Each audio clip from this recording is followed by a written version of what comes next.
Hello बच्चों, जैसा कि आपको दिख रहा है कि यहाँ पे क्या लिखा है मैंने, साइक्लोट्रॉन। तो आपको आज क्या देखना है, साइक्लोट्रॉन देखना है। बहुत ही इंपॉर्टेंट टॉपिक है। किस बेसिस पे, एग्जाम के बेसिस पे। हाँ, इसको आप समझने की कोशिश करिएगा, क्योंकि जब आता है तो 5 नंबर में आता है। इसका वर्किंग आएगा, प्रिंसिपल आएगा, हाँ, इसका रिजल्ट क्या निकल के आया, या लिमिटेशंस पूछ लेता है कभी कभी। ठीक है, तो ये साइक्लोट्रॉन होता क्या है, साइक्लोट्रॉन का काम क्या होता है, पहले तो आप ऐसे ही समझ लो, फिर मैं आपको कॉन्सेप्ट बताऊंगा ये किस चीज पे काम करता है। ठीक है, साइक्लोट्रॉन क्या होता है, साइक्लोट्रॉन आपका क्या होता है, एक ऐसा इंस्ट्रूमेंट होता है, ये एक ऐसी डिवाइस होती है, ठीक, जिसमें हम क्या करते हैं, किसी चार्ज को अगर पुट करते हैं, रखते हैं, कैसे चार्ज को, हाईली हाईली चार्ज को, मतलब हाई चार्ज, हाईली चार्ज मतलब क्या, हाईली आयनाइज्ड चार्ज। ठीक है, पार्टिकल्स जो होते हैं, जैसे आपका प्रोटॉन हो गया, ठीक है ना, तो जैसे अल्फा पार्टिकल हो गया, आपके बीटा पार्टिकल हो गए, इसका यूज क्या होता है, न्यूक्लियर रिएक्शंस में, ठीक है, रेडियो एक्टिव डिके में, ठीक है, ये सब जगहों पे हम क्या करते हैं, इसका यूज करते हैं। ये करता क्या है, ये करता क्या है आपका, कि किसी भी चार्ज को जब हम उसमें रखते हैं, इसमें हम रखते हैं, ठीक है, तो क्या करता है ये, जब इससे होकर के वो निकलता है, मतलब जैसे मान लें कि यहाँ पे इसका क्या हो, टारगेट हो, यहीं से निकलेगा, तो यहां से जो निकलता है उसकी जो वेलोसिटी होती है, उसका जो काइनेटिक एनर्जी होता है, वो क्या होता है, मैक्सिमम होता है। क्या होता है, मैक्सिमम। ठीक है, अब मैक्सिमम होने का मतलब, जैसे मान लो ये साइक्लोट्रॉन है, ठीक है, अगर मैं इधर से एक इसमें चार्ज डाल रहा हूँ, ठीक है, छोटा सा, अगर मैं बोलूँ कि ये चार्ज है, इसको मैं इसमें डाल रहा हूँ, तो उधर से जब निकलेगा ना ये, ठीक है, जब मैं इसमें चार्ज डाल दिए, ठीक, उधर से निकलेगा, खूब तेजी से गया ना, खूब तेजी से, मतलब ये क्या करता है, ये क्या करता है बच्चों, ये करता है कि किसी भी चार्ज को हम इसमें सिचुएट करेंगे, रखेंगे, ठीक, तो जब इसमें से बाहर निकलेगा वो चार्ज, वो क्या होगा, हाईली एक्सीलरेटेड होगा, हाईली उसकी काइनेटिक एनर्जी क्या होगी, बहुत ही मैक्सिमम होगी। हाँ, तो हम करते क्या है, अगर मैं ऐसे समझाऊं तो ये देखने में आपको बड़ा अजीब लगा होगा, कैसा है क्या है, क्योंकि 3D शेप में होता है तो समझ में कम आता है। तो मैं आपको एक कॉन्सेप्ट बताता हूँ समझने के लिए। ये दो गिलास है, इसको आप मान लो चुंबक, ठीक है, क्या मान लो, मैग्नेट। इसका एक का साउथ पोल और एक का नॉर्थ पोल कैसे रखना है, ऐसे, ठीक है। अब इसकी डायरेक्शन क्या होगी, नॉर्थ से साउथ की तरफ, मैग्नेटिक फील्ड की डायरेक्शन कैसे होगी, नॉर्थ से साउथ, ऐसे समझो वो होता है। और उसके बीच में डी शेप का, इस शेप का, डी शेप का दो डीज, 2 डीज क्या होते हैं, ये ऐसे रखे हैं ना, ऐसे, D1 और D2, इसको क्या मान सकते हो आप, इसको आप D1, इसको आप D2 बोल दो, ठीक है। तो क्या हो गया, ये आपका क्या हो गया, चलो मैं लिख भी देता हूं इस पे, इससे आपको समझ में आए। ये आपका हो गया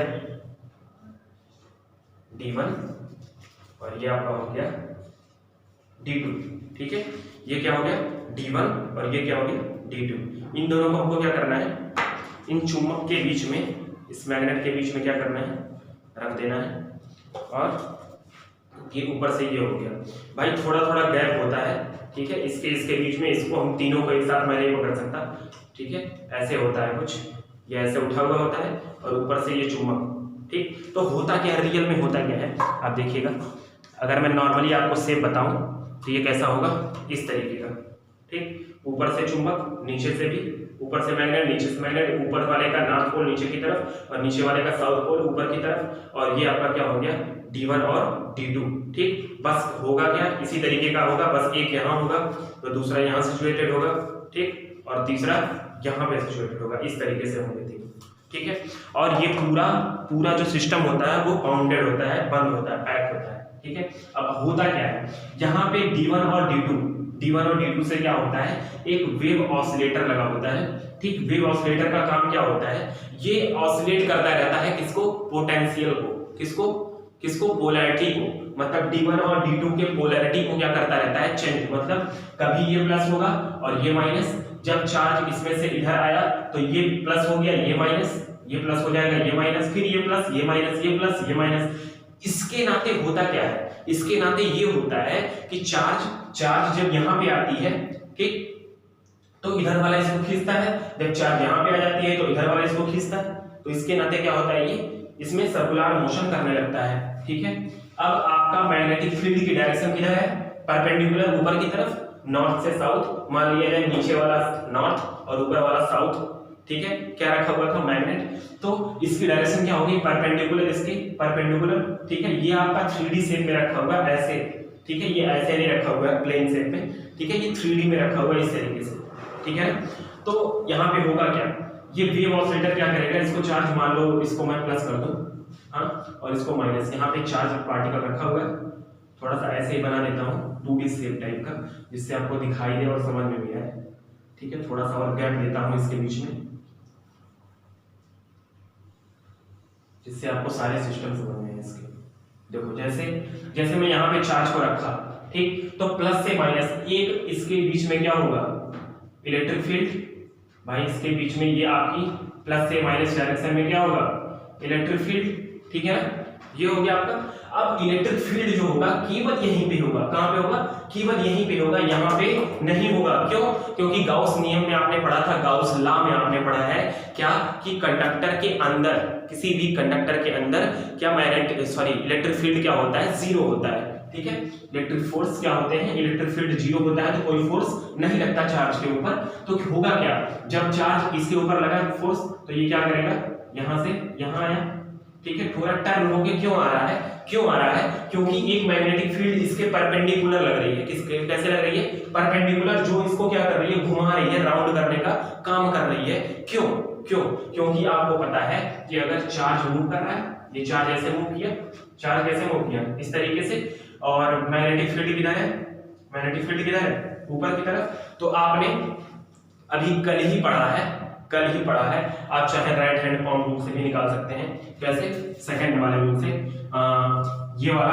ये क्या होता है मैग्नेटिक फील्ड की डायरेक्शन, ये हथेली जिस तरफ होती है वो क्या होती है मैग्नेटिक फील्ड की डायरेक्शन, चार्ज की डायरेक्शन हो गई है, ठीक, तो प्लस वाले चार्ज की डायरेक्शन है, मतलब करंट की डायरेक्शन इधर ही होगी, ठीक, और फोर्स किधर लगेगा, ऊपर की तरफ, ठीक। अब ये 3D में है, इसलिए समझ में नहीं आएगा आपको, ठीक है, 3D में है, ये समझ में नहीं आ रहा होगा आपको। इसमें क्या होगा, देखो ये इस तरीके से, ठीक, इस तरीके से ये हो गया, इस तरीके से चार्ज, तो इस तरीके से आपका क्या लग रहा होगा, फोर्स। जैसे मान लिया जाए ऐसे, ये मान लो कॉपी D है आपका, ठीक, कॉपी को क्या मान ले हम, डीज मान ले, ये D, ठीक।